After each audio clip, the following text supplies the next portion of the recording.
Hello everybody and welcome to another episode of Box Office Talk. This is the show where I break down what happened at the box office, see if my predictions for the top 5 are correct, then make predictions for next week's top 5s. Let's get right on into it.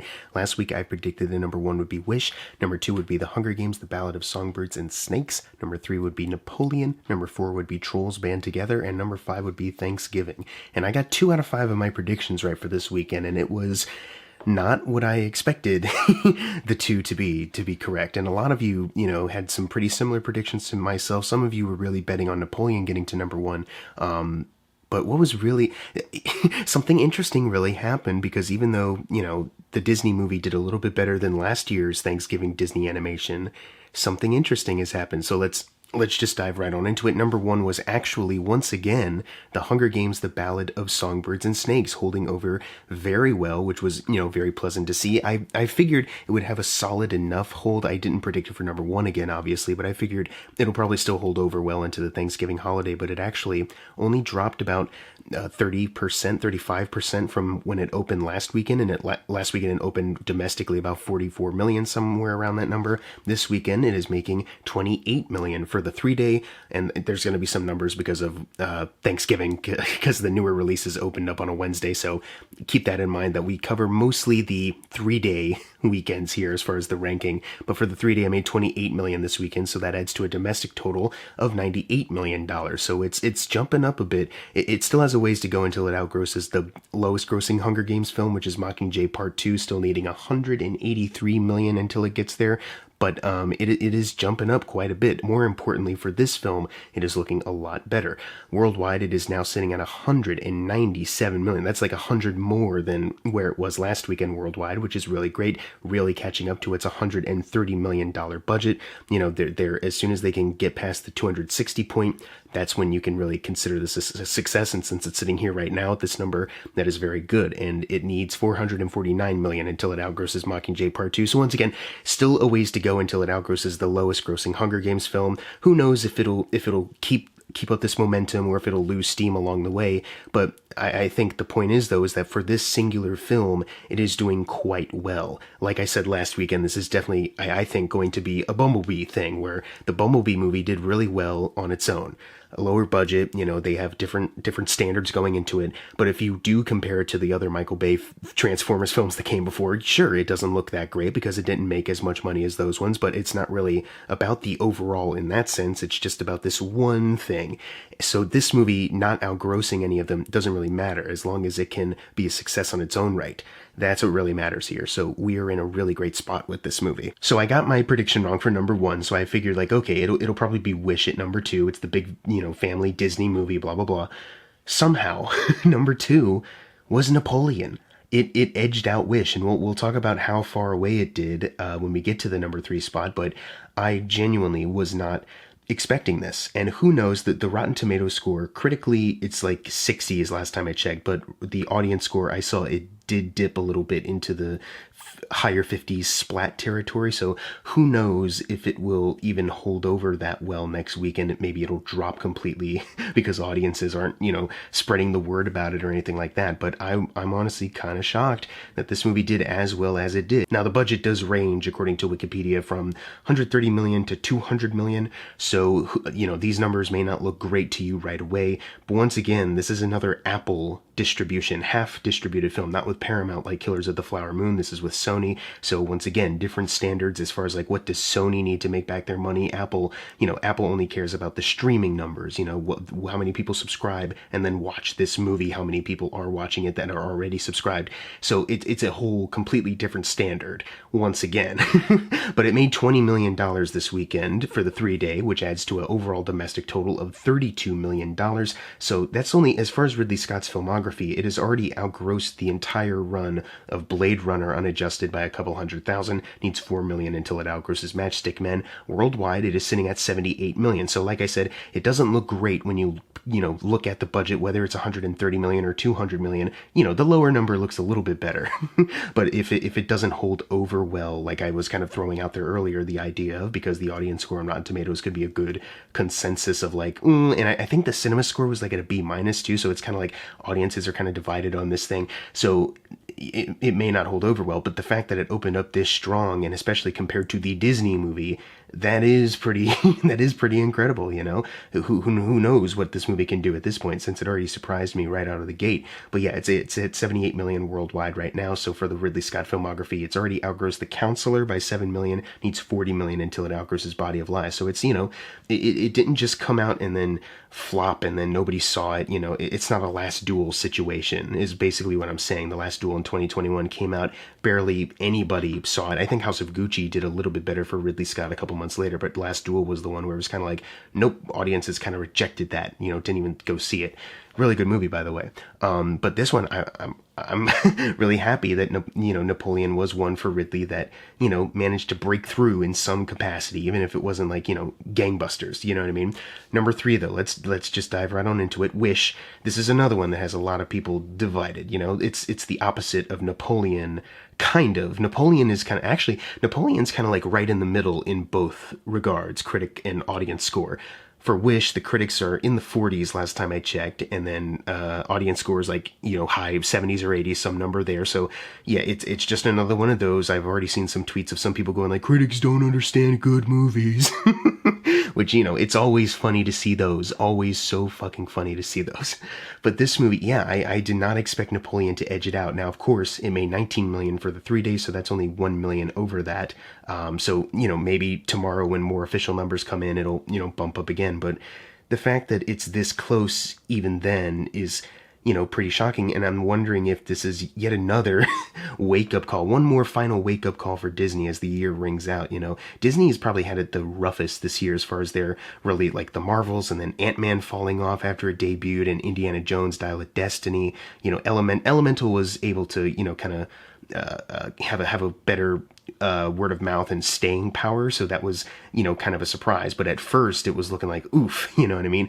But you know, and even then, when the run for that movie ended, it's not like it's one of their highest grossing films. It's not one of Pixar's highest grossing films. It just was able to do fine after debuting pretty terribly. So it's I don't know how Disney is going to apply any lessons or anything here, like as far as like marketing or as far as filmmaking, as far as like getting a better word of mouth, because I feel like this is the 100-year anniversary movie, you know, and there's points in the movie where they make sure they reference so many other Disney films to get that through. And that maybe that's why the audience score is so high. They're like, ooh, I recognize this. I love this movie. You know, jingling keys. I hate to say that because it sounds so condescending, but in this case, that's kind of literally what it is. But going back to my point, I feel like for the 100th anniversary film, you know, this should probably be bigger than it. We've seen other Disney animations be bigger than this. For the 100th anniversary one, this should probably be bigger. And the fact that it isn't, you know, must be kind of telling. I don't know if audiences truly have been conditioned for Disney where it's like, well, it'll be on Disney Plus, so I will genuinely wait. I don't know.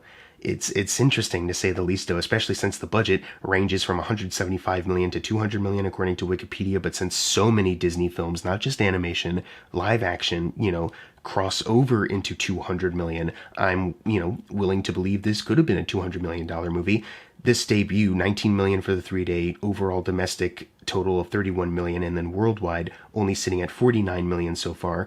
That's not a great debut when compared to this. And I know some people may be like, well, how come you give Martin Scorsese or Ridley Scott a pass? And I feel like I've explained it enough. Like I said, Apple wants views on their streaming service. So box office is just, you know, that's just an additional thing. They only care about how it does on streaming. So it doesn't really matter. And the fact that those movies held on as well as they did in a landscape where those movies don't usually do that well if made by anybody else, you know, it's a cool thing to see.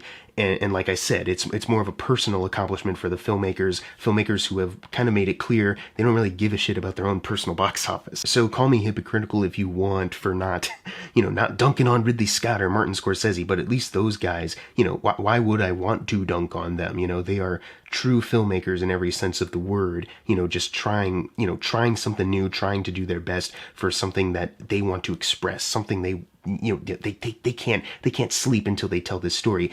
This is the complete opposite sense of like, I don't know if anybody was passionate about this. This all just seems like a job to everybody. It's just a job. It's just a product. You know what I mean? It's the complete opposite end of that. you know? And if you enjoyed the movie, that's obviously fine. You know, I'm not really talking about the movie's quality, you know what I mean? This isn't a review of the film, this is just overall talking about what this means for, like, the box office and the company, what this could do. I don't know, though, you know what I mean? I don't know if this means they'll try to scale back on animation. That seems like they would never do that. But it's interesting, you know? What lessons are they going to learn from this? But, of course, this is obviously just the debut, and maybe, you know, the numbers can go up. Who, you know, it could be an Elemental, who fucking knows. But yeah, as far as the other Disney animation film, the opening weekend is 7 million higher than Treasure Planet, and this is the more important one, Strange World. Last year, I remember doing the video, Strange World being one of the lowest debuts of all time for Disney animation, so this being slightly higher for the 3-day, obviously that's way better. But the fact that it's only higher by 7 million, you know what I mean? Like, what does that tell you? It has already outgrossed the entire domestic run of Winnie the Pooh by 5 million and needs 6 million until it outgrosses Strange World, which is crazy. Worldwide, it is sitting at 49 million, like I said, and it needs 1 million until it outgrosses Winnie the Pooh. So it's currently the lowest grossing film worldwide for Disney, but as soon as it gets that 1 million, it's the second lowest. Yeah, man, it's, I don't know. I don't really know what else to say about this, because it's like, how many more times can we just say that Disney, you know, they can't just overstuff these budgets? You know, we've seen other movies that have been cheaper, that have looked better, that have been more inspiring, and they've connected with audiences more. For example, number 4, Trolls Band Together. Now, if I have to compare these two films, yeah, Wish is probably the better movie than Trolls Band Together, but it did only cost 95 million. Right now that they've made 17 million for this weekend, that adds them up to 64 million in total. Worldwide, it is sitting at 145 million, so they're inching closer to at least doubling that $95 million budget. You know, the fact that budget is lower than what Wish has, that, you know, that means, you know, better benefits for DreamWorks, for the Trolls movie. Lower budgets, you know, bigger results.